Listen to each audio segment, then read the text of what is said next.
Hello everyone. तो स्वागत है आप सबका एक नए टेस्ट पेपर में। आप देखना शुरू कर चुके रिसोर्स यूपीपीएससी चैनल। तो हम इसमें बात करते हैं डेली आर टेस्ट सीरीज़ की, यूपीपीएससी टेस्ट सीरीज़ की, कुछ मैपिंग वीडियो और इसके साथ में ही सी सेट का जो पोर्शन आता है जिसमें आप इंटरपर्सनल के क्वेश्चन देखते हैं जो काफ़ी टफ होते हैं। और टफ के साथ में अगर प्रैक्टिस ना की जाए तो वो अपने आप में ही टफ लगने लगते हैं। कोई भी चीज़ अगर प्रैक्टिस ना की जाए तो वो बहुत टफ लगती है। ठीक है, तो मैं उसका 2023 में उसके वीडियो डाल रही हूँ। आज हमने 2017 का वीडियो डाला है। तो आप जितने भी जो नए व्यक्ति जुड़ रहे हैं, तो अगर अभी तक आपको चैनल नहीं पता है कि आप कैसे देखेंगे, तो आप रिसोर्स यूपीपीएससी सर्च कीजिएगा यूट्यूब पर, @ लगा दीजिएगा तो आपको चैनल मिल जाएगा। इसी नाम से हमारा टेलीग्राम चैनल है, उस पर मैं PDF भी सेंड करती हूँ, तो आप उस पर PDF। चलिए हम शुरू करते हैं न्यू टेस्ट सीरीज़। ये हमारी दूसरी है, तो स्टार्ट करते हैं अपने क्वेश्चन आंसर। ठीक है, देखिए फर्स्ट क्वेश्चन हमारा क्या कह रहा है कि भारतीय उपमहाद्वीप में नवपाषाण काल की प्राचीनतम बस्ती के साक्ष्य कहाँ से मिले थे। Option a Burzahom, b Mehrgarh, c Koldihwa या डी बेलारी। पहली बात तो आप क्वेश्चन में ये समझिए कि ये कह रहे हैं कि उपमहाद्वीप में नवपाषाण काल की प्राचीनतम बस्ती के साक्ष्य कहाँ से मिले थे। भारतीय उपमहाद्वीप की बात हो रही है। देखिए जो नवपाषाण कालीन प्राचीनतम बस्ती के साक्ष्य आपको मिलते हैं वो फिलहाल पाकिस्तान में स्थित बलूचिस्तान प्रांत के मेहरगढ़ से मिलते हैं, जो लगभग 7000 वर्ष पुरानी है। और मेहरगढ़ में कृषि के प्राचीनतम साक्ष्य भी मिलते हैं। बुर्ज होम आपका कश्मीर में स्थित है, जो एक नवपाषाणी पूरा स्थल है। तो पहली बात तो इनकी जो सिचुएशन है वो दे लीजिए। ये जो है ये आपका कश्मीर में है। ठीक है, जैसे आप इंडिया का नक्शा होता है इस तरीके से, और ये इधर, तो ये आपका यहाँ ऊपर कश्मीर में स्थित है। ठीक है, क्या बुर्ज होम। मेहरगढ़ आपका इधर बलूचिस्तान की जगह पर स्थित है। ठीक है, इसके बाद में ये कह रहे हैं कोल्डिवा, ये आपका उत्तर प्रदेश के इलाहाबाद यानी प्रयागराज पर स्थित है। ठीक है, नवपाषाणिक स्थल ये भी है जहाँ से चावल के प्राचीनतम लगभग 6000 ईसा पूर्व साक्ष्य प्राप्त हुए हैं। तो जो आंसर हो जाएगा वो आपका हो जाएगा मेहरगढ़ यानी कि बी ऑप्शन। लेकिन सिचुएशन इन चारों के ऐसे याद रखना मैपिंग के द्वारा कि आपको तुरंत क्लिक कर जाए कि कहाँ की बात हो रही। कोल्डिवा यानी प्रयागराज। ठीक है, बलूचिस्तान पाकिस्तान ये इधर पश्चिम का क्षेत्र हो जाएगा। मेहरगढ़ आपका हो जाएगा जो ये भी बलूचिस्तान प्रांत के मेहरगढ़ से मिले हैं। ठीक है, चलिए आगे बढ़ते हैं। नेक्स्ट क्वेश्चन कह रहे हैं कि महात्मा गांधी भारतीय राष्ट्रीय कांग्रेस के अध्यक्ष किस वर्ष बने। ऑप्शन है 1923, बी 1924, सी 1925 या डी 1922 में। महात्मा गांधी भारतीय राष्ट्रीय कांग्रेस के अध्यक्ष के बारे में पूछ रहे हैं। तो महात्मा गांधी जी 1924 में बेलगाम, ठीक है, बेलगाम में आयोजित भारतीय राष्ट्रीय कांग्रेस के 44वें अधिवेशन के अध्यक्ष चुने गए थे। ठीक है, तो 1924 हो जाएगा आपका, यानी कि बी ऑप्शन हो जाएगा। ये आपका आंसर जो हो जाएगा वो भी हो जाएगा 1924 में। ठीक है, 1923 में विशेष अधिवेशन अब्दुल कलाम आज़ाद दिल्ली में हुआ, और 1923 में 39वां अधिवेशन मौलाना मोहम्मद अली काकीनाडा में। ठीक है, तो इस तरीके से और भी दिए गए हैं, आप उनको अच्छे से PDF में पढ़ लीजिएगा। हम देखते हैं नेक्स्ट क्वेश्चन। नेक्स्ट कह रहे हैं कि निम्नलिखित में से किस सैंधव स्थल से R37 कब्रिस्तान के प्रमाण मिले हैं। ऑप्शन है मोहनजोदड़ो, बी लोथल, सी कालीबंगा या डी हड़प्पा। ये क्वेश्चन आयोग ने खूब पूछा है, आयोग में भी 1-2 बार आ चुका है, तो आई थिंक कि आप में से किसी न किसी को इसका आंसर तो याद ही होगा। फिलहाल हम बात करते हैं, पहले आप आंसर को खुद दीजिए, फिर इसके बाद हम आपको बताएंगे। देखिए जो आपने सोचा है क्या वो एकदम सही है, ज़रूर चेक कीजिए। तो हड़प्पा के जो सामान्य आवास क्षेत्र के दक्षिण में स्थित कब्रिस्तान से, जिसे R37 कब्रिस्तान नाम दिया गया है, सैंधव सभ्यता में लोथल से गोदीवाड़ा, मोहनजोदड़ो से कांसे की नर्तकी की मूर्ति और कालीबंगा से जुते हुए खेत के साक्ष्य मिले हैं। यहाँ पर जो आंसर हो जाएगा वो आपका हो जाएगा हड़प्पा। ठीक है, यानी कि 3 का 4 आंसर है। आगे बढ़ते हैं। नेक्स्ट करें कि 1916 का लखनऊ अधिवेशन जो है, लखनऊ समझौता महत्वपूर्ण था क्योंकि इसके बाद कांग्रेस ने किया। ऑप्शन है मुस्लिम लीग के साथ गठबंधन, बी अंग्रेजों के साथ संधि, सी होम रूल लीग से अलगाव या डी पूर्ण स्वराज की मांग। आई थिंक कि 1916 का लखनऊ अधिवेशन याद होगा, और जो आप याद कर पा रहे हैं, जो आप आंसर दे रहे हैं वही सही है। इसके बाद मुस्लिम लीग के साथ में कांग्रेस ने गठबंधन किया था। ठीक है, तभी बहुत सारे लोग जब आपको पढ़ाएंगे, सर लोग तो बताते हैं कि जो सांप्रदायिकता के बीज बोए गए थे, वो बीज यहीं पर बो गए थे, मतलब खुद से नहीं बोए गए थे, बट मतलब न चाहते हुए भी अनफॉर्चुनेटली ऐसा हो गया था। तो ऑप्शन ए है मुस्लिम लीग के साथ गठबंधन। वैसे कई मामलों में अच्छा भी हुआ था, क्योंकि हिंदी मुस्लिम का एक होना भी अब बहुत अच्छी बात होती है ना। चलिए नेक्स्ट क्वेश्चन देखते हैं। नेक्स्ट है कि निम्नलिखित में से सत्य कथन का चयन कीजिए। ऑप्शन ए, संलेखना पद्धति का उल्लेख जैन धर्म में है। सेकंड, जैन धर्म पुनर्जन्म एवं कर्मवाद पे विश्वास करता है। तो यहाँ पर कोड दिया गया है, यह आपका कोड है, केवल फर्स्ट, बी केवल सेकंड, सी फर्स्ट और सेकंड दोनों, डी ना तो फर्स्ट और ना ही सेकंड। देखते हैं इसको क्या सही है इसमें। देखिए फिलहाल तो आप संलेखना पद्धति का नाम सुनते हैं, वो जैन धर्म में ही है, और जिसका अर्थ है उपवास द्वारा शरीर को त्याग देना, है ना। जैन धर्म पुनर्जन्म एवं कर्मवाद पे विश्वास करता है। तो जो यहाँ पर आंसर हो जाएगा वो आपका हो जाएगा सी ऑप्शन। ठीक है, नेक्स्ट क्वेश्चन देखते हैं। देखिए नेक्स्ट कह रहा है कि वायसराय लॉर्ड कर्जन के समय उग्रवाद के पनपने का मुख्य कारण था। ऑप्शन है बंगाल का विभाजन, सी प्राचीन स्मारकों के परीक्षण का अधिनियम, बी प्राचीन स्मारकों के परीक्षण का अधिनियम, सी भुखमरी तथा अकाल का प्रसार, डी तिब्बत का अभियान। देखिए ये महोदय की सबसे बड़ी कलाकारी थी, काफ़ी अजीब व्यक्ति था कि इसने बंगाल का विभाजन किया था। आपको पता ही है कि 19 जुलाई 1905 को बंगाल विभाजन के निर्णय की घोषणा की इसने, ठीक है, पागल ने। और 7 अगस्त 1905 को कलकत्ता के टाउन हॉल में एक बैठक में स्वदेशी आंदोलन की घोषणा हुई तथा सुरेंद्र नाथ बनर्जी द्वारा बहिष्कार प्रस्ताव पारित किया गया। तो इसका जो मुख्य कारण था वो था बंगाल का विभाजन। भाई आप किसी के घर में जाओगे, उसके 4 टुकड़े करोगे तो सबसे ज़्यादा तो वही दुखदाई होगा ना, और चीज़ें तो बाद में दुखदाई होंगी। तो वही है, भुखमरी है तो वो तो एक अलग चीज़ है, लेकिन इसने ना जो किया उसकी वजह से। चलिए नेक्स्ट क्वेश्चन देखते हैं। नेक्स्ट कह रहे हैं कि निम्नलिखित कथनों पर विचार कीजिए। ऑप्शन ए, निजामुद्दीन औलिया ने मोहम्मद बिन तुगलक के बारे में कहा था कि दिल्ली अभी बहुत दूर है। ठीक है। सेकंड, जौना खा गयासुद्दीन तुगलक के बचपन का नाम था। तो उपर्युक्त में से कौन सा से कथन सही है? ऑप्शन ए केवल फर्स्ट, ऑप्शन बी केवल सेकंड, ऑप्शन सी फर्स्ट और सेकंड दोनों, डी ना तो फर्स्ट और ना ही सेकंड। ठीक है, देख लेते हैं। तो निजामुद्दीन औलिया ने गयासुद्दीन तुगलक के बारे में कहा था कि दिल्ली अभी दूर है, क्योंकि गयासुद्दीन बंगाल अभियान पर था और पीछे शहजादे जौना खा मोहम्मद बिन तुगलक ने पिता के खिलाफ विद्रोह कर दिया था। ठीक है, तो जौना खा मोहम्मद बिन तुगलक के बचपन का नाम था। तो यहाँ पर जो ऑप्शन हो जाएगा वो आपका डी हो जाएगा। ये कह रहे कौन सा कथन सही है? ना तो फर्स्ट और ना ही सेकंड। ठीक है, ये देखो यहाँ पर इन्होंने जब कहा ना कि जौना खा गयासुद्दीन तुगलक के बचपन का नाम था, जबकि जौना खा मोहम्मद बिन तुगलक के बचपन का नाम था, तो ये ऑप्शन अपने आप में गलत हो गया। दूसरा फर्स्ट जो कहा कि निजामुद्दीन औलिया ने मोहम्मद बिन तुगलक के बारे में कहा था कि दिल्ली अभी दूर है, क्यों? क्योंकि निजामुद्दीन औलिया ने गयासुद्दीन तुगलक के बारे में कहा था कि गयासुद्दीन तुगलक बंगाल अभियान पर था और पीछे शहजादा जौना खा जो मोहम्मद बिन तुगलक के पिता के खिलाफ विद्रोह कर दिया। तो अपने आप में दोनों ऑप्शन यहाँ पर हो जाते हैं गलत, इसलिए डी ऑप्शन हमारा सही है। ठीक है, चलिए नेक्स्ट क्वेश्चन देखते हैं। नेक्स्ट है कि सविनय अवज्ञा आंदोलन के शुरुआत के पहले वायसराय को गांधी जी की 11 सूत्री चेतावनी दी गई थी। इन चेतावनियों के संदर्भ में क्या सही है? ऑप्शन ए, रुपया डॉलर विनिमय दर को कम करना, बी भू राजस्व में 50% की कमी करना, सी राजनीतिक कैदियों को रिहा करना। तो यहाँ पर दिया है ऑप्शन ए में फर्स्ट और सेकंड सही है, बी सेकंड और थर्ड सही है, सी फर्स्ट और थर्ड सही है, या डी उपर्युक्त सभी। अब इसमें से बताना कि कौन सा सही है। देखिए आपको पता है कि गांधी इरविन पैक्ट बोलते हैं, या सविनय अवज्ञा आंदोलन के पहले गांधी जी ने वायसराय को 11 सूत्री चेतावनी दी थी। ठीक है, तो उसमें जो कहा था इन्होंने, सविनय अवज्ञा आंदोलन आपको पता है 1930 और 31 के बीच होता है। ठीक है, 30 और 31 में आपकी जो गोलमेज सम्मेलन होते हैं 3 वो भी होते हैं। ठीक है, डेट केवल अलग याद रखना है।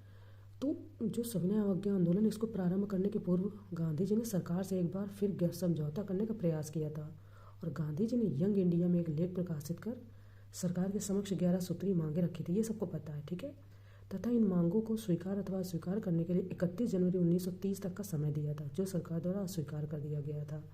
तो बी ऑप्शन है आपका, सेकेंड और थर्ड सही है, पहला अपने आप में गलत है, रुपया डॉलर का कोई बात ही नहीं हो रही थी। ठीक है, तो बी ऑप्शन सही है, यानी कि फर्स्ट सेकेंड और थर्ड। आगे बढ़ते हैं, नेक्स्ट क्वेश्चन देखते हैं। नेक्स्ट है कि नीचे दो कथन दिए गए हैं, एक को अभिकथन ए और दूसरे को कारण आर कहा गया है। कथन ए है कि लॉर्ड विलियम बेंटिक ने सती प्रथा का अंत किया, ठीक है। कारण आर है कि राजा राम मोहन राय ने इसकी अगुवाई की। तो कह रहे हैं कि नीचे दिए गए कोड की सहायता से सही उत्तर का चयन करना है, ठीक है। तो आपको पता है कि 1829 ईस्वी में धारा यहाँ पर धारा दी गई है, धारा 17 के अनुसार लॉर्ड विलियम बेंटिक ने सती प्रथा का अंत किया। ये तो पता है कि बेंटिक ने अंत किया, और बेंटिक ने इस अधिनियम को पास कराने में महत्वपूर्ण भूमिका अदा की, जबकि इस अधिनियम की अगुवाई भारतीय राष्ट्रवाद के पिता राजा राम मोहन राय ने की थी। तो आपका यहाँ पर जो ऑप्शन है वह यहाँ पर ए सही हो जाएगा। क्यों? क्योंकि ए और आर दोनों सही तथा आर ए की सही व्याख्या या स्पष्टीकरण करता है। बहुत ही अच्छा अधिनियम था यह है। तो चलिए आगे नेक्स्ट क्वेश्चन देखते हैं। नेक्स्ट है कि सूची फर्स्ट को फिर सूची सेकंड से सुमेलित करें तथा नीचे दिए गए कोड की सहायता से सही उत्तर का चयन करें। ये सूची फर्स्ट दी गई है, सूची सेकंड दी गई है। ऑप्शन है राम प्रसाद बिस्मिल, लाहौर षड्यंत्र केस, बी सूर्यसेन, काकोरी षड्यंत्र केस, सी अरविंदो घोष, चटगांव शस्त्रागार, डी भगत सिंह अलीपुर बम मामला। तो हमें इसे मिलाना है इनका। देखिए आई थिंक आंसर तो आता है, लेकिन मैं फिर भी बता दूं, जो भी नए एस्पायरेंट जुड़ रहे हैं उन्हें बताना ज़रूरी है। तो बहुत अच्छे से पता है, जो सूर्यसेन है इनको मास्टर दा भी कहा जाता था, है ना। सूर्यसेन साहब ने क्या नाम से कि आपको पता कि जो काकोरी कांड होता है और जो आपका चटगांव शस्त्रागार होता है, ये याद रखना। ये चटगांव आपको बंगाल में ही, पश्चिम बंगाल या बंगाल की तरफ भी मिलेगा। ये जो काम करते हैं ये सूर्यसेन या इनको मास्टर दा भी कहते हैं, मैंने ऐसा सुना है, सूर्यसेन दा या मास्टर दा, ठीक है। क्योंकि पश्चिम बंगाल की तरफ बड़े भाई को सब लोग दादा या दा ही बोलते हैं, ठीक है। तो ये आपका चटगांव शस्त्रागार सूर्यसेन जी ने किया था, ठीक है। राम प्रसाद बिस्मिल जी ने जो किया था वो काकोरी कांड किया था, ठीक है।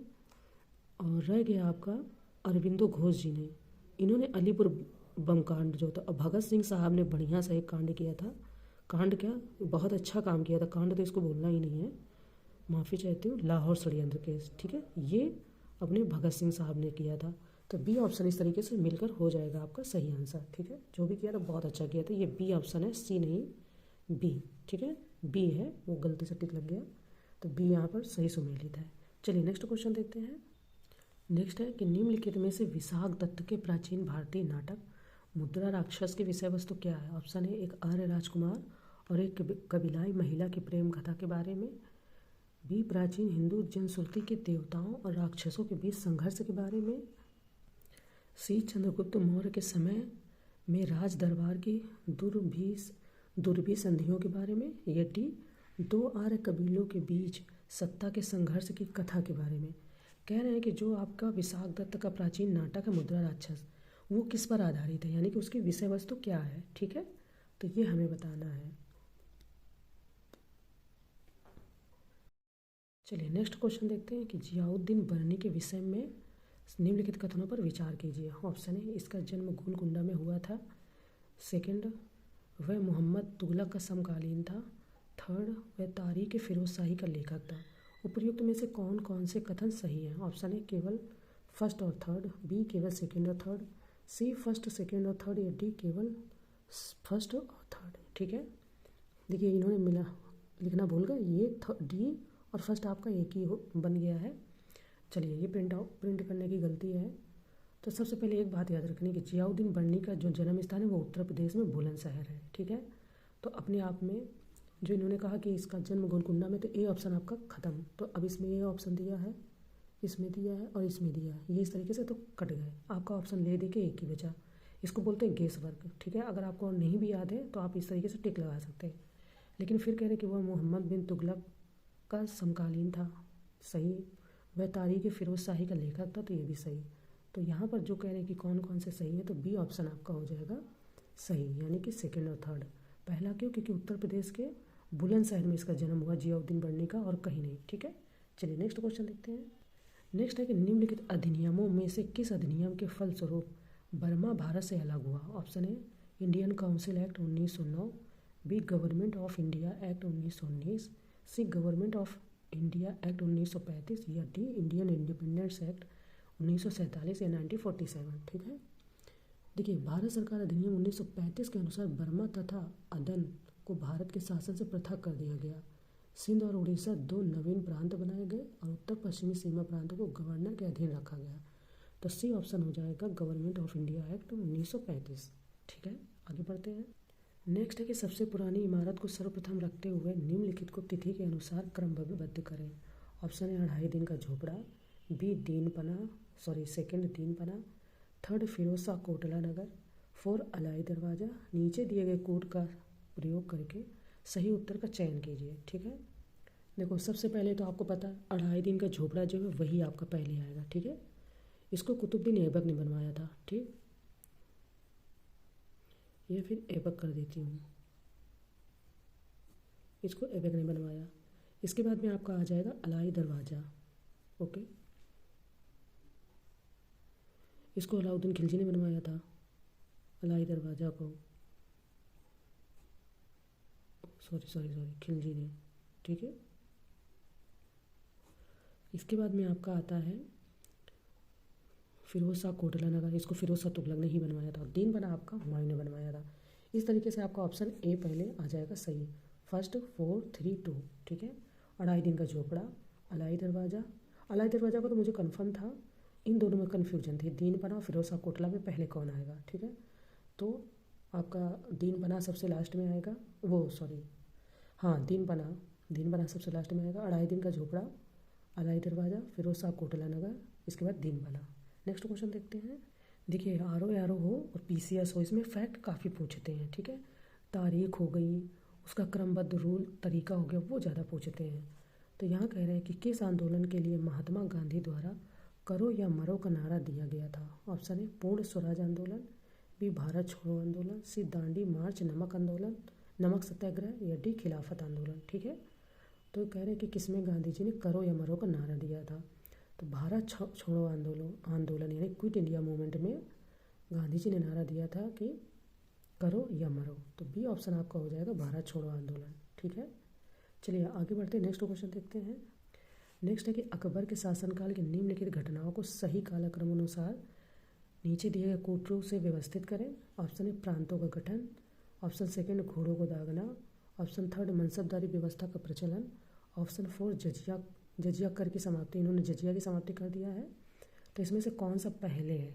कह रहे हैं घटनाओं को सही कालक्रम अनुसार व्यवस्थित करें। ठीक है, देखिए जजिया कर 1564 में इन्होंने समाप्त किया था। ठीक है, आई थिंक ये याद होगा, 1564 में सबसे पहले इन्होंने जजिया कर समाप्त किया। फिर 1575 में इन्होंने घोड़ों को दागना, 75 यानी ये इसके बाद में आया। ठीक है, इसके बाद में प्रांतों का जो गठन होता है ये आपका 1580 में करते हैं। ठीक है, लास्ट में बचता है मनसबदारी व्यवस्था का प्रचलन, ये 1575 में 1575 में। तो सबसे लास्ट में हो जाएगा प्रांतों का गठन। तो जजिया कर की समाप्ति यानी कि 4, घोड़ों को दागना 2 3 1। बी ऑप्शन आपका यहाँ पर सही हो जाएगा। ठीक है, 4 2 3 1 देख लीजिएगा साल, ये ईयर के हिसाब से आपका ऑप्शन बी सही है। चलिए आगे बढ़ते हैं। नेक्स्ट क्वेश्चन है कि निम्नलिखित में से विशाख दत्त के प्राचीन भारतीय नाटक मुद्रा राक्षस की विषय वस्तु है। ऑप्शन ए एक आर्य राजकुमार और एक कबीलाई महिला की प्रेम कथा के बारे में, बी प्राचीन हिंदू जनश्रुति के देवताओं और राक्षसों के बीच संघर्ष के बारे में, सी चंद्रगुप्त मौर्य के समय में राज दरबार की दुर्भी संधियों के बारे में, या डी 2 आर्य कबीलों के बीच सत्ता के संघर्ष की कथा के बारे में। ठीक है, ये UPSC में क्वेश्चन आ चुका है बहुत आराम से, PCS में भी 1-2 बार आया है, तो अच्छे से इसको तैयार कर लेते हैं। ठीक है, तो आपको पता कि विशाख दत्त का एक जो नाटक है मुद्रा राक्षस, अब इसकी विषय वस्तु क्या है ये यहाँ इन्होंने कहा है। तो चंद्रगुप्त मौर्य के दरबार में राज दरबार की दुर्भी संधियों के बारे में है। इसकी जो विषय वस्तु है विशाख दत्त के मुद्रा राक्षस नाटक की जो विषय वस्तु है वो चंद्रगुप्त मौर्य के समय में राज दरबार की दुर्भी संधियों के बारे में उल्लेख है। इसमें चंद्रगुप्त मौर्य और उसके प्रधानमंत्री चाणक्य द्वारा अखंड भारत के निर्माण के स्वप्न को पूरा करने के लिए घनानंद को हराने के षड्यंत्रों व तत्कालीन समाज की राजनीतिक, आर्थिक, सामाजिक गतिविधियों का उल्लेख है। ठीक, चलिए आगे बढ़ते हैं। नेक्स्ट क्वेश्चन हमारा कह रहा है निम्नलिखित कथनों पर विचार कीजिए। ऑप्शन है अथर्ववेद में सभा व समिति को प्रजापति की 2 पुत्रियां कहा गया है। सेकेंड कह रहे हैं कि उत्तर वैदिक काल में विदत का उल्लेख नहीं मिलता है। तो यहाँ पर कह रहे हैं कि उपर्युक्त में से कौन सा से कथन सही है। ऑप्शन ए केवल फर्स्ट, ऑप्शन बी केवल सेकंड, ऑप्शन सी फर्स्ट और सेकंड दोनों, डी ना तो फर्स्ट और ना ही सेकंड। तो हम इसका आंसर देख लेते हैं। अथर्ववेद में सभा एवं समिति को प्रजापति की 2 पुत्रियां कहा जाता है, सत्य है। सेकंड भी आपका सत्य है कि वैदिक काल में विदत का उल्लेख नहीं मिलता है। तो सी ऑप्शन हमारा यहाँ पर सही हो जाएगा। ठीक है, चलिए नेक्स्ट क्वेश्चन देखते हैं। देखिए नेक्स्ट क्वेश्चन हमारा है कि निम्नलिखित में से कौन सी एक नेहरू रिपोर्ट में की गई सिफारिश नहीं थी। ऑप्शन है नागरिकों को परिभाषित करते हुए मूल अधिकारों की मांग, बी भारत को डोमिनियन स्टेट का दर्जा, सी गवर्नर जनरल की स्थिति संवैधानिक मुखिया तक ही रहेगी, या डी सांप्रदायिक आधार पर पृथक निर्वाचन मंडल को स्वीकार किया गया। आई थिंक आपको यहाँ पर आंसर ये ऑप्शन पढ़ के मिल गया होगा। नेहरू रिपोर्ट में कहीं भी सांप्रदायिक आधार पर पृथक निर्वाचन की बात नहीं की गई है। यही हमारा सही आंसर है कि इसकी सिफारिश नहीं की गई थी। ठीक है, चलिए आगे बढ़ते हैं। नेक्स्ट क्वेश्चन है कि नीचे 2 कथन दिए गए हैं, एक को कथन ए और दूसरे को कारण आर कहा गया है। कथन ए है मैकाले ने भारत में अंग्रेजी शिक्षा को प्रोत्साहित किया। कारण आर मैकाले को विश्वास था कि अंग्रेजी शिक्षा भारत का वैज्ञानिक, तकनीकी तथा औद्योगिक विकास करेगी। तो नीचे दिए गए कोड का प्रयोग करके सही उत्तर का चयन करना है। देखिए जितना अभी तक हम लोग पढ़ पाए हैं, लॉर्ड मैकाले ने अंग्रेजी शिक्षा को बढ़ाने की बात कही। 1813 के चार्टर एक्ट में शिक्षा पर 1 लाख रुपए व्यय करने की बात का प्रावधान हुआ। ठीक है, लेकिन अंग्रेजी शिक्षा से सिर्फ ब्रिटिश सरकार को अच्छे क्लर्क मिलने वाले थे, ना कि अच्छे प्रशासक। मतलब उनका कभी कोई ध्येय नहीं था कि भारत का तकनीकी और वैज्ञानिक विकास हो सके। तो ए तो सत्य है बट आर असत्य है आपका। ठीक है, किसी भी सूरत में ऐसा कभी नहीं चाहा था। चलिए नेक्स्ट क्वेश्चन देखते हैं। नेक्स्ट क्वेश्चन है कि किस मुगल बादशाह के काल में हिंदू मनसबदारों की संख्या सर्वाधिक थी। ऑप्शन है अकबर, बी शाहजहाँ, सी जहांगीर, डी औरंगजेब। ठीक है, तो मुगल बादशाह औरंगजेब एक कट्टरपंथी शासक था। ये तो पता है कि बहुत कट्टरपंथी था। उसने हिंदू मूर्तियों और मंदिरों को खुद तोड़वाया था, पता है। जजिया कर को पुनः उन्होंने लगा दिया था। हिंदू विरोधी कार्य किए थे, परंतु उसके काल में सर्वाधिक हिंदू मनसबदारों की संख्या थी। ठीक है, तो यहाँ पर डी ऑप्शन हो जाएगा औरंगजेब। आगे बढ़ते हैं। नेक्स्ट है कि भारत में एटॉल प्रवाल भित्ति क्षेत्र स्थित है। ऑप्शन है मन्नार की खाड़ी, बी कच्छ की खाड़ी, सी लक्षद्वीप, या डी अंडमान व निकोबार द्वीप समूह। कहाँ पर स्थित है? तो भारत में लक्षद्वीप प्रमुख एटॉल वलयाकार प्रवाल भित्ति है। यह प्रवाल द्वीप भी है। घोड़े के नाल अथवा मुद्रिका के समान बने प्रवाल एटॉल जो प्रवाल का एटॉल बना उसे प्रवाल कहलाते हैं, और ऐसी प्रवालों के बीच लैगून पाई जाती हैं। तो यहाँ पर जो सी है लक्षद्वीप, यहाँ पर प्रवाल एटॉल पाए जाते हैं। चलिए आगे बढ़ते हैं। नेक्स्ट है कि भारत में प्राकृतिक गैस के प्रसंस्करण, संप्रेषण तथा वितरण का कार्य किसके द्वारा किया जाता है। ऑप्शन है ONGC, b Oil India Limited, c GAIL, या डी रिलायंस इंडस्ट्री।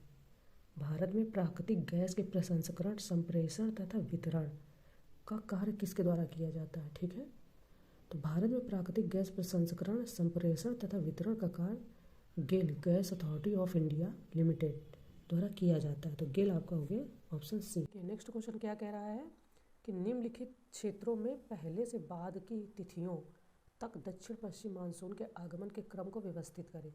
ऑप्शन है केरल, बी मुंबई, सी अंडमान निकोबार, और 4 ओडिशा। तो ये कह रहे हैं कि दक्षिण पश्चिम है ना, दक्षिण से पश्चिम के मानसून के आगमन को व्यवस्थित करना है यहाँ पर। देखिए वैसे तो हम लोग जो स्थल खंड है वहाँ पे अगर बात करते हैं तो हम केरल की पहले बात करते हैं, लेकिन केरल से पहले भी आपका जो दक्षिण पश्चिम मानसून का आगमन होता है वो लगभग 20 मई को अंडमान और निकोबार द्वीप समूह में 20 मई को मतलब आगमन हो जाता है।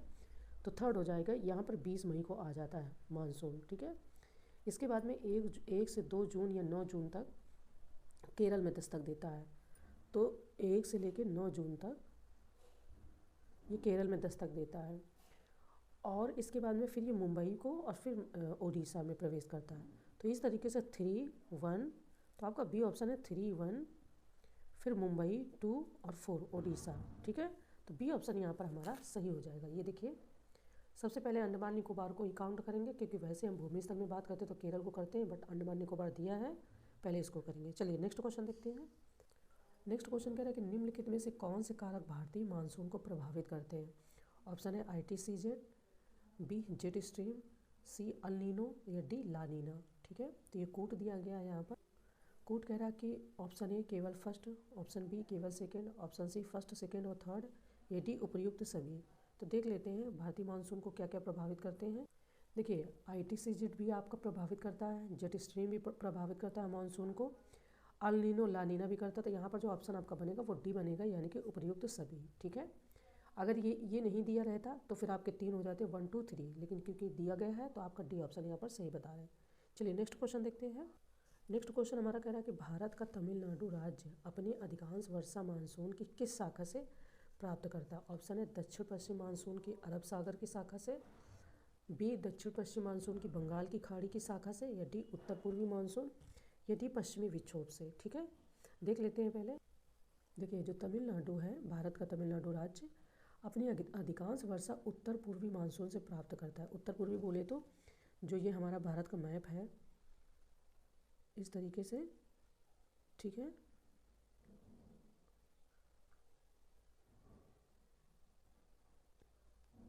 ये जो इधर से मानसून आता है, क्योंकि यही तो उत्तर जाता है ना, नॉर्थ ईस्ट है ना, तो उत्तर पूर्वी मानसून से ये इधर बंगाल की खाड़ी से आती है जो पवने, ये इससे प्राप्त करता है। ठीक है, तो इससे प्राप्त करता है, तो इसलिए उन्होंने बोला कि उत्तर पूर्वी, ये इधर उत्तर भी हो गया और ये इधर पूरब हो गया, इसी से प्राप्त करता है, तो हो जाएगा उत्तर पूर्वी मानसून से प्राप्त करता है। ठीक है, चलिए आगे नेक्स्ट क्वेश्चन देखते हैं। नेक्स्ट कह रहे हैं कि निम्नलिखित कथनों में से कौन सा से कथन सत्य है। ऑप्शन है जलोढ़ मृदा प्रायद्वीपीय प्रदेश में पूर्वी तट की नदी डेल्टाओं और नदियों की घाटियों में पाई जाती है। ठीक है, नेक्स्ट कह रहे हैं कि जलोढ़ मृदा में पोटास की मात्रा अधिक पाई जाती है। थर्ड कह रहे हैं कि प्रतिवर्ष बाढ़ों के द्वारा निक्षेपित होने वाली नई जलोढ़ मृदा को खादर कहते हैं। तो यहाँ पर कूट दिया गया है। फर्स्ट कह रहे हैं केवल फर्स्ट, बी केवल फर्स्ट और सेकंड, सी केवल फर्स्ट और थर्ड, डी उपर्युक्त सभी। देख लेते हैं क्या सही है। देखिए जलोढ़ मृदा या दोमट मृदा, एलुवियल सॉइल बोलते हैं, प्रायद्वीपीय प्रदेश में ये पूर्वी तट की नदियों के डेल्टाओं और नदियों की घाटियों में पाई जाती है। ठीक है, जलोढ़ या दोमट मृदा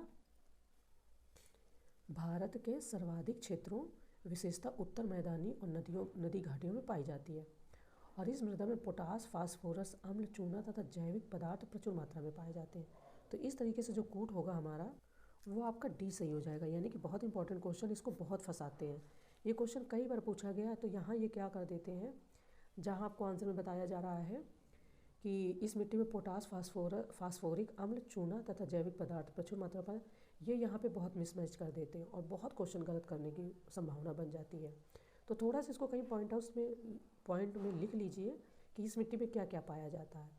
जैसे कि ब्लैक सॉइल में कैल्शियम रहता है, लेकिन कुछ चीज़ों की उसमें मात्रा कम होती है, तो ये बहुत डिफरेंस मतलब बहुत परेशान करता है।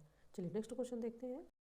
देखिए नेक्स्ट क्वेश्चन हमारा क्या कह रहा है कि गेहूं की फसल के संबंध में निम्नलिखित में से कौन सा से कथन सत्य है। ऑप्शन है इस फसल को उगाने के लिए समान रूप से वितरित 50 से 75 यानी 50 से 75 सेंटीमीटर वार्षिक वर्षा की आवश्यकता होती है। ठीक है, सेकेंड ऑप्शन हमारा कह रहा है कि उत्तर पश्चिम भारत में गंगा सतलुज का मैदान प्रमुख गेहूं उत्पादक क्षेत्र है। तो यहाँ पर कूट दिया गया है।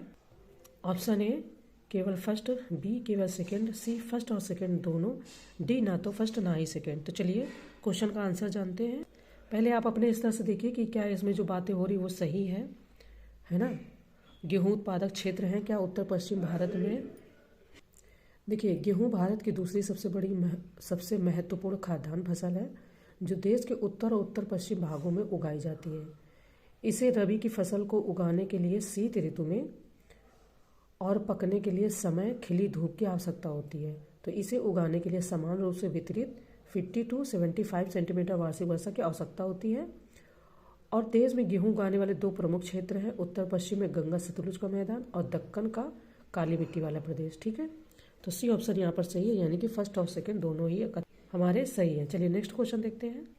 नेक्स्ट क्वेश्चन है कि सूची फर्स्ट को सूची सेकंड से सुमेलित करें एवं दिए गए कूट की सहायता से सही उत्तर का चयन करें। ये सूची फर्स्ट परियोजना है और ये सूची सेकंड नदी है, यानी कि कौन सी परियोजना किस नदी पर है। ऑप्शन है चमेरा परियोजना चेनाब, बी दुलहस्ती परियोजना रावी, सी तिपाई मुख परियोजना बराकर एंड डी तिलैया परियोजना बराक। तो हमें इसमें से सूची से अपने सही आंसर का चयन करना है। पहले आप दीजिए आंसर कि क्या हो सकता है, कौन सी परियोजना किस नदी पर है, आप बताएं, फिर हम आपको बताते हैं। ठीक है, देखिए सबसे पहले तो याद रखना, जो दुलहस्ती है आपकी ये चेनाब नदी पर है। चमेरा परियोजना आपकी रावी नदी पर हिमाचल प्रदेश में। इसके बाद में आपकी आती है तिपाही मुख। तिपाही मुख आपकी परियोजना जो है वो बराक नदी पर है, और तिलैया आपके बराकर नदी पर है। ठीक है, तो यहाँ पर जो हमारा कूट हो जाएगा सही, देखिए हमने जो सही कूट बनाया A2 दो जगह है, फर्स्ट में और सी में। दुलहस्ती आपकी चेनाब B1, A2 B1, टिपाई मुख आपकी C4। तो इस तरीके से सी ऑप्शन हम सही आंसर हमारा है। चलिए नेक्स्ट क्वेश्चन देखते हैं। देखिए नेक्स्ट क्वेश्चन कह रहा है कि सूची फर्स्ट को सूची सेकंड से सुमेलित करें एवं दिए गए कोड की सहायता से सही उत्तर का चयन करें। ये सूची फर्स्ट खनिज है और ये सूची सेकंड स्थान है। आपको पता है कि खनिज और मैग्नीज से क्वेश्चन खूब आते हैं, आर में भी आते हैं, और यूपी स्पेशल ऐड हो गया है तो क्वेश्चन बनते रहते हैं, है ना। तो हमें ये चीज़ें तैयार कर लेनी है UPPCS के लिए उत्तर प्रदेश के संदर्भ में, और यूपी आर के लिए यूपी स्पेशल के संदर्भ में। ठीक है, तो ये आपको कह रहे हैं मैग्नीज पन्ना, हीरा छिंदवाड़ा, सी तांबा वेल्लेरी, और डी अनभ्रक हजारीबाग। तो ये कूट दिया गया है, कूट की सहायता से सही उत्तर का चयन करना है। पहले आप अपने स्तर से सोचें। सबसे पहली बात तो जो आपको पता है आराम से अच्छे से, वो पता है कि जो हीरा आपका होगा, ठीक है,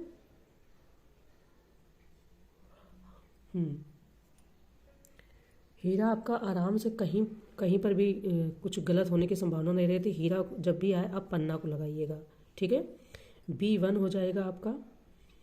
मैग्नीज आपको पता है कि मैग्नीज का उत्पादन बालाघाट जो भंडार है नागपुर महाराष्ट्र मध्य प्रदेश, सुंदरगढ़ कालाहांडी ओडिशा में।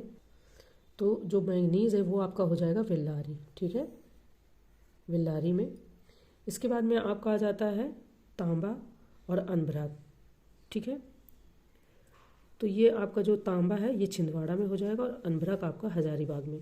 तो ए ऑप्शन हमारा यहाँ पर सही निकल आएगा। ठीक है, मैग्नीज वेल्लारी, हीरा पन्ना, तांबा छिंदवाड़ा, अनभ्रक हजारीबाग। चलिए नेक्स्ट क्वेश्चन देखते हैं। नेक्स्ट क्वेश्चन कह रहा है कि सूची फर्स्ट को सूची सेकंड से सुमेलित करें एवं दिए गए कोड की सहायता से सही उत्तर का चयन करना। यहाँ पर भी सूची फर्स्ट दी गई और ये सूची सेकंड दी गई। ये गैस विद्युत परियोजनाएं हैं और ये इनकी अवस्थिति है। ठीक है, ऑप्शन ए ये आपका है कवास उत्तर प्रदेश, बी औरैया गुजरात, सी कैथलगुड़ी झारखंड, डी मैथान असम। बहुत अच्छे से पता है आपको कि औरैया आपके उत्तर प्रदेश में पड़ता है ना। तो B1 हो जाएगा यहाँ पर। कवास आपका गुजरात में पड़ता है, जो जगह है कवास नाम ये गुजरात में पड़ता है। कैथलगुड़ी आपकी असम में पड़ती है, असम में पड़ती है ये जगह, और मैथान आपका झारखंड में पड़ता है। ठीक है, तो इस तरीके से देखते हैं कि हमारा कोड कौन सा सही होगा। देखिए इस तरीके से बी ऑप्शन हमारा सही हो जाएगा, A2 है ना। तो आई होप सारी चीज़ें आपको समझ में आ गई, इनकी अवस्थिति और ये जो गैस विद्युत परियोजना है ये कहाँ कहाँ चल रही है। अब हम चलते हैं नेक्स्ट क्वेश्चन की ओर। नेक्स्ट क्वेश्चन देखते हैं। नेक्स्ट क्वेश्चन है कि यहाँ पर भी देखिए सूची के कितने क्वेश्चन अच्छे खासे दिए हैं। सूची फर्स्ट को सूची सेकंड से सुमेलित करना है एवं दिए गए कोड की सहायता से सही उत्तर का चयन करना है। ये सूची फर्स्ट है एल्यूमिनियम कंपनी और ये सूची सेकंड है अवस्थिति। ठीक है, देखिए बाल्को हीराकुंड, बी हिंडाल्को कोरबा, सी इंडियन एल्यूमिनियम कोरापुट, और डी नेशनल एल्यूमिनियम रेणुकूट। तब हमको इनको सही सुमेलित करना है। देखिए आपको बहुत अच्छे से पता है कि जो आपकी बाल्को कंपनी है ये आपकी कोरबा में है।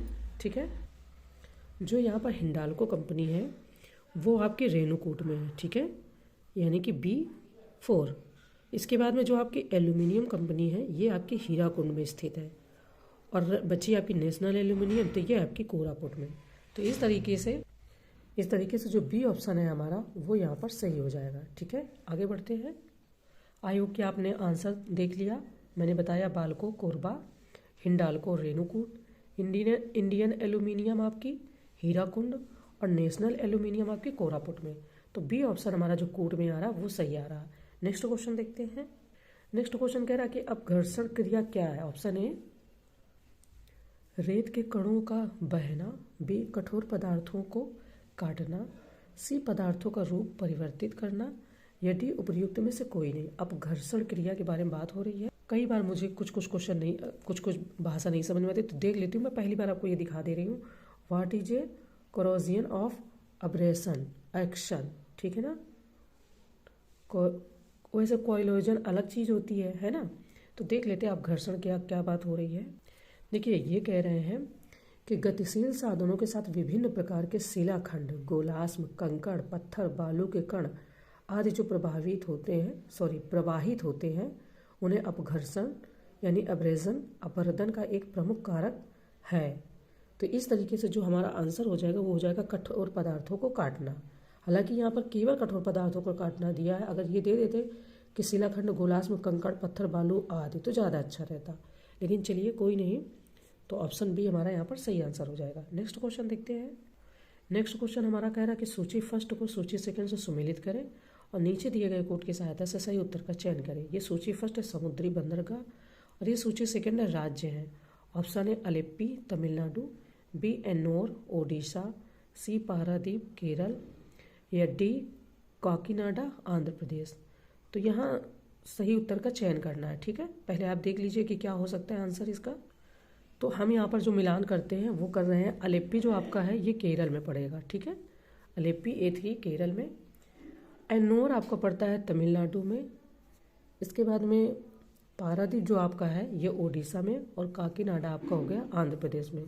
इस तरीके से जब देखेंगे तो अलेप्पी केरल, हाँ, एन्नोर तमिलनाडु, A3 B1, ये आपका ऑप्शन ए सही हो जाएगा, ठीक है। आई होप सब समझ में आ गया होगा। चलिए नेक्स्ट क्वेश्चन देखते हैं। नेक्स्ट है कि निम्नलिखित पहाड़ियों को दक्षिण से उत्तर के क्रम में सजाइए। ऑप्शन है नीलगिरी, बी कार्डेमम, 3 पालनी, 4 अन्नामलाई। यहाँ पर भी कोड दिया गया है। कह रहे हैं ऑप्शन ए 2 1 3 4, बी 3 1 4 2, सी 1 3 4 2 या डी 2 4 3 1। देखते हैं क्या हो सकता है। देखिए हमें जो लगाना है इनका सही क्रम वो उत्तर से, यानी ऊपर से नीचे को, ये उत्तर हो गया आपका और ये दक्षिण हो गया, ठीक है। तो यहाँ पर जो सबसे पहले आपकी पड़ेगी वो पड़ेगी कार्डेमम। कार्डेमम बोले तो सेकेंड ऑप्शन। इन कार्डेमम को ही इलायची की पहाड़ियाँ केरल और तमिलनाडु में स्थित है। जो कार्डेमम है, कार्डेमम पहाड़ियाँ ये आपकी केरल और तमिलनाडु दोनों जगह स्थित है। इसके बाद में आपकी आ जाएगी अन्नामलाई। अन्नामलाई यानी कि 4, ठीक है। अन्नामलाई आपकी पश्चिमी घाट में अवस्थित है और अन्नामलाई की पहाड़ियाँ तमिलनाडु और केरल में फैली हुई हैं, दोनों राज्यों में है।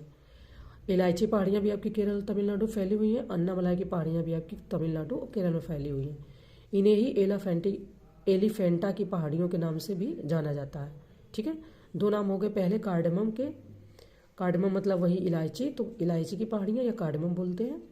दूसरे को आपकी अन्नामलाई की पहाड़ियाँ, ये एलिफेंटा की भी पहाड़ियाँ कहते हैं। तीसरे नंबर पे आपकी आ जाएंगी नीलगिरी। नीलगिरी यानी कि फर्स्ट ऑप्शन, ठीक है, फर्स्ट ऑप्शन। तो नीलगिरी की पहाड़ियाँ तमिलनाडु में अवस्थित है, इन्हें नीला पर्वत के नाम से जाना जाता है। इसके बाद में आपकी बची पालनी यानी कि 3, ठीक है। तो पालनी पहाड़ियाँ तमिलनाडु में अवस्थित है, ये अन्नामलाई के उत्तर पूर्व में विस्तृत है। 2 4 1 3, 2 4 1 3 यानी कि डी ऑप्शन हमारा यहाँ पर सही हो जाएगा आंसर, ठीक है। तो इस तरीके से ध्यान रखना, इसको पॉइंटर्स में नोट कर लीजिए तो बहुत अच्छा रहेगा, आगे कभी ध्यान नहीं भूलेगा, है ना। चलिए आगे बढ़ते हैं। नेक्स्ट है कि जो सागर अन्य से भिन्न है वह है। ऑप्शन है काला सागर, बी पीला सागर, सी कैस्पियन सागर या डी लाल सागर। सिंपल है क्वेश्चन, भिन्न कह रहे हैं तो इन सबको कलर के हिसाब से बताया और ये कैस्पियन आपका ऐसे ही है, तो सी ऑप्शन हो जाएगा। और सी ऑप्शन वहाँ आंसर में भी सही दिया है, ठीक है। आगे बढ़ते हैं। देखिए नेक्स्ट क्वेश्चन है कि निम्नलिखित में से द्वितीय श्रेणी के उच्चावाच है। ऑप्शन है पर्वत, बी सेकंड पठार, थर्ड मैदान। नीचे दिए गए कोड की सहायता से सही उत्तर का चयन करिए। ये कह रहे हैं कि ऑप्शन ए केवल फर्स्ट और सेकंड, बी केवल सेकंड और थर्ड, सी केवल फर्स्ट सेकंड और थर्ड या डी इनमें से कोई नहीं। तो कह रहे हैं द्वितीय श्रेणी के उच्चावाच के बारे में बताना है, ठीक है। तो प्रथम श्रेणी के उच्चावाच में महाद्वीप तथा महासागर बेसिन को शामिल किया जाता है और द्वितीय श्रेणी के उच्चावाच में पर्वत, पठार, मैदान, ज्वालामुखी, अंतर्जात बलों द्वारा उत्पन्न रचनात्मक स्थलाकृतियों के अध्ययन हेतु पृथ्वी के अंतर्जात प्रक्रमों के स्वरूप तथा क्रिया विधि को सम्मिलित किया जाता है। तो सी ऑप्शन आपका हो जाएगा फर्स्ट, सेकंड और थर्ड, यानी कि पर्वत, पठार और मैदान, क्योंकि तीनों को शामिल किया जाता है। तो आंसर आपका सही हो जाएगा सी। नेक्स्ट क्वेश्चन देखते हैं। नेक्स्ट क्वेश्चन हमारा कह रहा है कि ज्वालामुखी क्रिया से बनने वाली आंतरिक स्थलाकृतियाँ सिल्वर डाइक किस प्रकार की चट्टानों से बनती है? ऑप्शन ए बहिर्भेदी आग्नेय चट्टान, बी अंतर्वेदी मध्यवर्ती चट्टान, सी अंतर्वेदी पातालीय चट्टान, या डी जैव अवसादी चट्टान। ठीक है, ज्वालामुखी क्रिया के बारे में पूछ रहे हैं। तो ज्वालामुखी क्रिया से बनने वाली आंतरिक स्थलाकृतियाँ सिल्वर डाइक अंतर्भेदी मध्यवर्ती चट्टानों से बनती है और भूगर्भ से निकलने वाला मैग्मा धरातल पर न पहुंचकर मार्ग में मिलने वाली दरारों में जम जाता है, जो स्थलाकृतियों का निर्माण करता है। यहाँ पर जो आंसर हमारा हो जाएगा वो हो जाएगा बी अंतर्भेदी मध्यवर्ती चट्टान। चलिए नेक्स्ट क्वेश्चन देखते हैं। तो नेक्स्ट कह रहे हैं कि निम्नलिखित में से कौन सा युग्म सुमेलित नहीं है, यानी कि यहाँ पर ये सही सुमेलित नहीं है। ये हैं आपके प्रमुख गर्त और ये हैं आपके महासागर। ठीक है, ऑप्शन ए एलुसियन गर्त उत्तरी प्रशांत महासागर, बी टोंगा गर्त दक्षिण प्रशांत महासागर, सी प्यूटोरिको गर्त दक्षिण अटलांटिक महासागर, या डी सुंडा गर्त हिंद महासागर। तो यहाँ पर सही उत्तर का चयन करना है और बताना है। ये आपके जो गर्त हैं ये खूब पूछे जाते हैं, आपने खूब क्वेश्चन में देखा होगा। अगर PYQ आपने सॉल्व किया होगा तो देखा होगा, ये खूब पूछे जाते हैं। ठीक है, तो चलिए हम पहले आंसर देखते हैं इसका। देखिए जो सी है वो आपका सही नहीं, क्यों? एलियसियन गर्त आपका उत्तरी प्रशांत महासागर, टोंगा गर्त आपका दक्षिण प्रशांत महासागर, प्यूटोरिको गर्त जो पड़ता है वो आपका दक्षिण अटलांटिक में नहीं पड़ता है, बल्कि ये आपका उत्तरी अटलांटिक में पड़ता है। ठीक है, दक्षिणी की जगह उत्तरी इन्होंने कर दिया, उत्तरी अटलांटिक महासागर में। इसके बाद में सुंडा गर्त भी आपका सही सुमेलित है, तो सी ऑप्शन है जो हमारा सही सुमेलित नहीं था। नेक्स्ट क्वेश्चन देखते हैं। नेक्स्ट करें कि निम्नलिखित कथनों पर विचार कीजिए। ऑप्शन फर्स्ट, एल तरंगों की खोज HD लव विद्वान ने की थी। सेकंड, भूकंप की सर्वाधिक तीव्रता भूकंप अधिकेंद्र पर होता है। थर्ड, एस तरंगे द्वितीयक तरंगे कहलाती है। तो उपर्युक्त में से कौन सा से कथन सही है, देखते हैं। ऑप्शन ए केवल फर्स्ट और सेकेंड, ऑप्शन बी केवल सेकेंड और थर्ड, सी केवल सेकेंड ऑप्शन बी फर्स्ट और थर्ड, सी सेकेंड और थर्ड, या डी उपर्युक्त सभी। कौन कौन से सत्य हैं? देखिए ये कह रहे हैं कि भूकंपीय तरंगें मुख्यतः 3 प्रकार की होती है, सबको पता है, P, S व L तरंगें। ठीक है, L तरंगें लंबी अवधि वाली तरंगें हैं उन्हें धरातलीय तरंगें कहा जाता है। और L तरंगों की खोज HD लव ने की थी, HD लव विद्वान ने ही की थी। ठीक है, दूसरा, भूकंप की सर्वाधिक जो तीव्रता वो भूकंप अधिकेंद्र पर होती है। और थर्ड भी आपका यहाँ पर सही है। तो ये कह रहे हैं कि डी ऑप्शन जो होगा वो हमारा सही आंसर होगा, यानी कि फर्स्ट, सेकेंड और थर्ड तीनों कथन सही है। नेक्स्ट क्वेश्चन देखते हैं। नेक्स्ट है कि चावल के संदर्भ में निम्नलिखित कथनों पर विचार कीजिए। ऑप्शन ए, चावल की कृषि विश्व में 45 डिग्री उत्तर से 45 डिग्री दक्षिण अक्षांशों के बीच की जाती है। ठीक है, भारत में, सेकेंड ऑप्शन कह रहे हैं, भारत में आंध्र प्रदेश तथा गुजरात में वर्ष में चावल की 3 फसलें बोई जाती हैं। थर्ड है कि चावल के लिए चिकनी उपजाऊ मिट्टी की आवश्यकता होती है। तो कह रहे हैं उपर्युक्त में से सत्य कथन या कथनों का चयन करना है। ठीक है, देखिए सत्य कथन क्या है हमारे। ऑप्शन ए केवल थर्ड सही है, बी केवल सेकेंड सही है,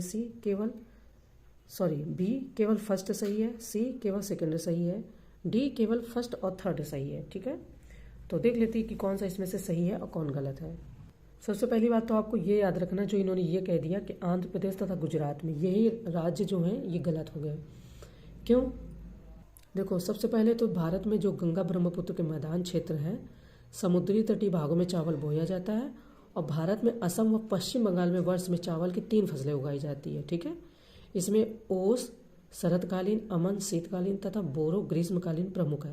और चावल की फसल के लिए औसत तापमान लगभग 25 डिग्री सेल्सियस तथा वार्षिक जो वर्षा है वो 100 सेंटीमीटर से अधिक होनी चाहिए।